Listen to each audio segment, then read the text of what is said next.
April నెల 6వ తారీఖు లగాయతు ఏప్రిల్ 12వ తారీఖు వరకు ఉండేటువంటి గ్రహగతుల ఆధారంగా ద్వాదశ రాశుల వారికి ఈ వారం ఏ విధమైనటువంటి శుభాశుభ ఫలితాలు కలగబోతూ ఉన్నాయో ఈ కార్యక్రమం ద్వారా తెలుసుకుందాం. అందులో భాగంగా ఈ వారం ఉండేటువంటి గ్రహగతులను గమనిద్దాం.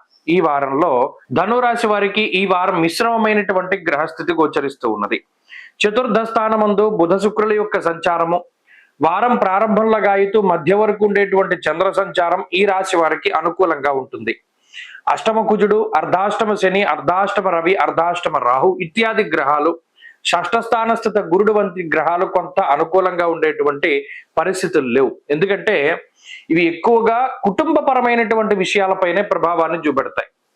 అర్ధాష్టమ రవి అంతఃక్లేశం గృహశ్చిద్ర సౌఖ్యహానిమ భోజనం అన్నారు.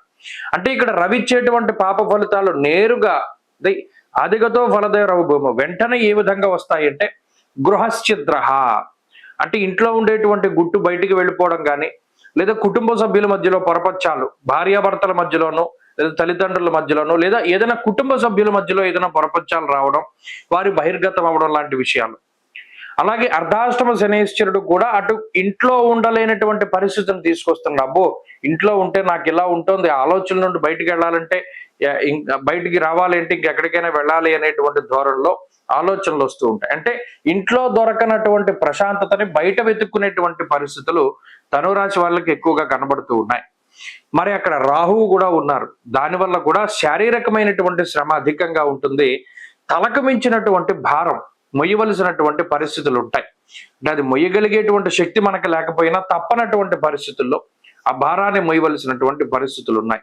అయితే ఈ అర్ధాష్టమ స్థితి అనేటువంటిది కొంతకాలం పాటు ఉంటుంది కాబట్టి కుటుంబపరమైనటువంటి నిర్ణయాలు తీసుకునేటప్పుడు, విద్య ఉద్యోగానికి సంబంధించిన నిర్ణయాలు తీసుకునేటప్పుడు, బంధువులతో ఏదైనా ఒక మాట వాళ్ళకి ఇచ్చేటప్పుడు చాలా జాగ్రత్తగా ప్రవర్తన చేస్తూ ఉండాలి. ఎప్పుడూ కూడా సంతోషంలో మాట ఇవ్వకూడదు, దుఃఖంలో నిర్ణయం తీసుకోకూడదు.